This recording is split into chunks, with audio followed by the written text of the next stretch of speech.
Selamat malam semuanya. Perkenalkan kami dari kelompok Indin dari yang beranggotakan Andi Hafna Haizal, NIM 199, Pelang Buana 126, Data Bening Maulana 143, dan kami Pasar 145, dan Sani Sani 170 akan mempresentasikan tugas besar untuk kinematika dan kimika pemesinan, yaitu mengenai gyroskop dan flywheel.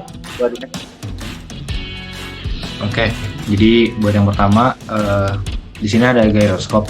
Nah, jadi apa sih gyroskop itu?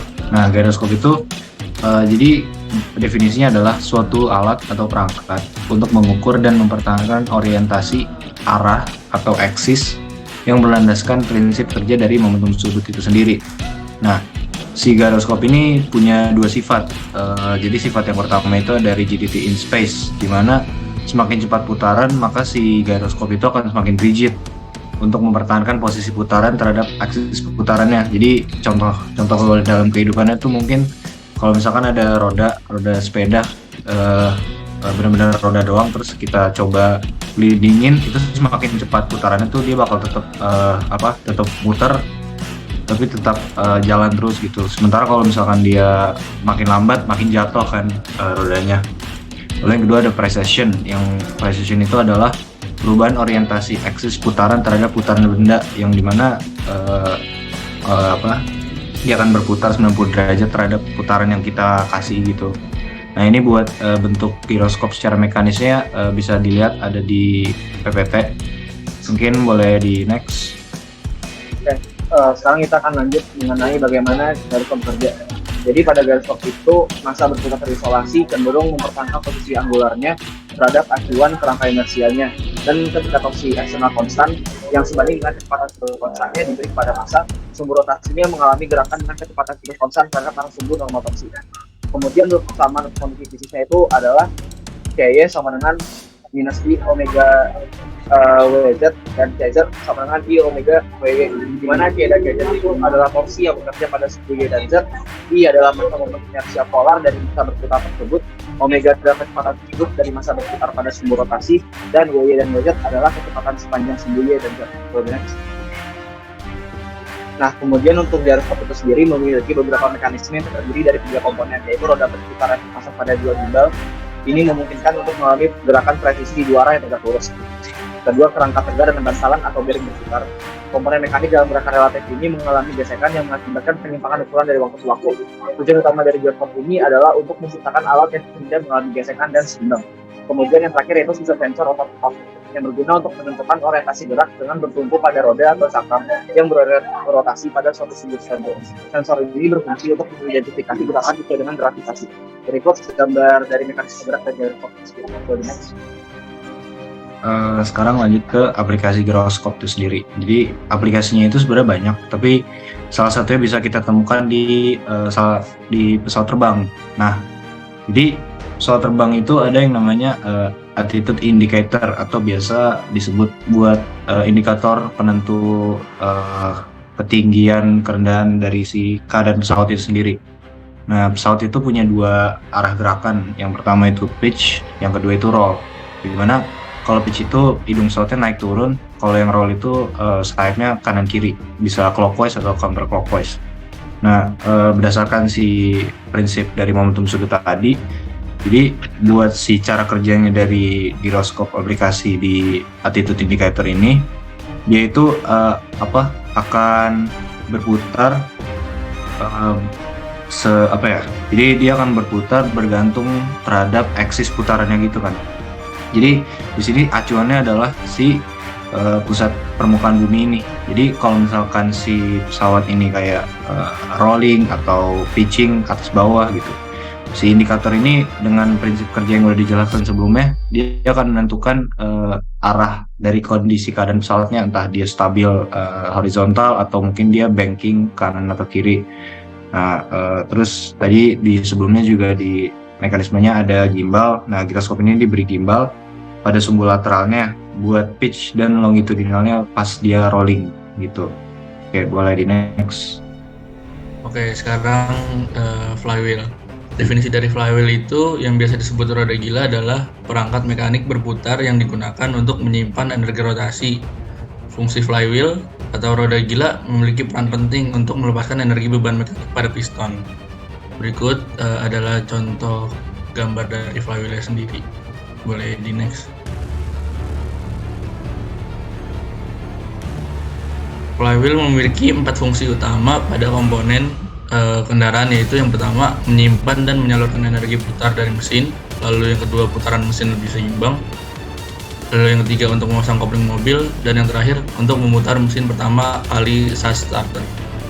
Boleh di next. Oke, sekarang ke bagaimana cara flywheel bekerjanya. Nah, cara kerja flywheel itu dia terdiri dari roda berat yang terpasang pada poros yang berputar untuk memperlancar pengiriman tenaga dari motor ke mesin. Nah, di flywheel ini inersianya itu menentang dan memoderasi fluktuasi kecepatan engine untuk menyimpan kelebihan energi. Nah, flywheel sendiri ini tuh menyimpan energi pada sistem dalam bentuk energi rotasi.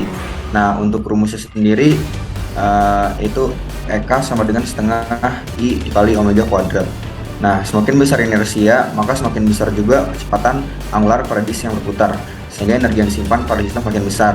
Nah, untuk maksimalisasi energi yang tersimpan itu, karena omega kuadrat, maka lebih baik untuk mempercepat putaran flywheel-nya daripada menambah berat massa disknya, karena untuk kecepatannya itu dikuadratkan, sedangkan untuk inersia hanya satu saja. Oke, boleh next.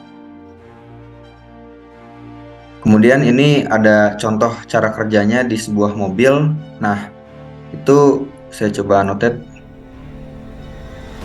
Nah, ini di sini itu ada flywheel-nya dan terhubung ke mesin juga. Nah, kemudian di sini kita bisa lihat ini state of charge-nya masih 0%, tapi kecepatannya semakin bertambah. Sekarang tuh di 60. Kemudian ke gambar selanjutnya itu di sini state of charge-nya semakin bertambah dikarenakan ketika mesin berputar dan roda berputar, maka flywheel juga ikut berputar. Nah, pada saat flywheel berputar itu, maka di situ saat dia mencharge energi yang disimpan itu. Nah, ketika kendaraannya melambat, flywheel tidak melambat. Makanya pada saat mobil sudah berhenti, di sini digunakan energi yang sudah disimpan di flywheel untuk menjalankan mobilnya. Seperti itu. Terima kasih. Boleh di next. Ya, baik, kemudian ini adalah pembahasan topik terakhir, yaitu aplikasi pada flywheel. Jadi penelitian dan aplikasi penggunaan flywheel sebagai penyimpan dan sumber energi itu sebenarnya telah banyak dilakukan. Salah satunya yang dibahas di sini itu yaitu dilakukan oleh Bolun et al. Dalam Renewable and Sustainable Energy Reviews pada tahun 2007 yang melakukan uji coba penerapan flywheel sebagai energi dan penyimpanan daya. Uji coba yang dilakukan itu mengaplikasikan flywheel sebagai sumber energi tambahan generator listrik. Uji cobanya itu dilakukan dengan meletakkan flywheel di dalam penampung vakum untuk menghilangkan gesekan udara. Kemudian energi kinetik ditransfer masuk ke dan keluar dari flywheel dengan mesin listrik yang dapat berfungsi sebagai motor maupun generator, tergantung pada sudut beban. Saat bertindak sebagai motor, energi listrik yang disuplai ke stator diubah menjadi torsi dan diterapkan ke rotor yang menyebabkan perputaran lebih cepat sehingga mendapatkan energi kinetik. Dalam mode generator, energi kinetik yang disimpan di rotor menerapkan torsi yang diubah menjadi energi listrik. Kemudian gambaran sistem penyimpanan energi flywheel seperti disajikan pada gambar di kanan ini. Hasil uji coba menunjukkan bahwa putaran rotor flywheel yang cepat mampu digunakan untuk pembangkitan langsung listrik tegangan tinggi. Oleh karena itu, aplikasi flywheel dengan komponen utama motor atau generator memiliki potensi yang besar untuk ditingkatkan.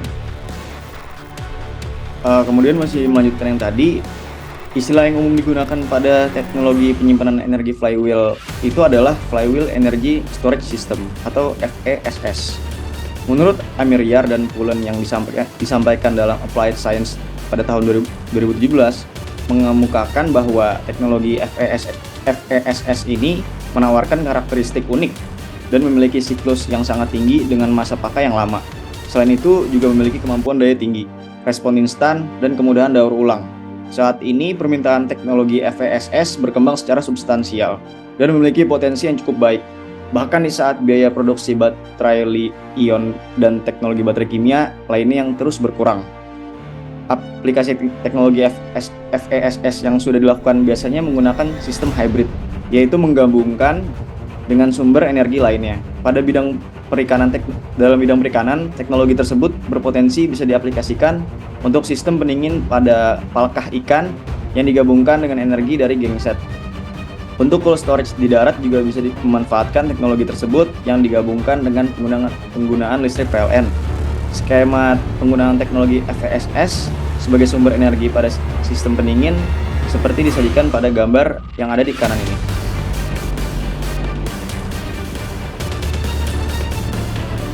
Mungkin bahasan tadi menjadi penutup bahasan pada kesempatan kali ini. Sekian dari kelompok kami, mohon maaf jika ada salah kata. Wassalamualaikum warahmatullahi wabarakatuh.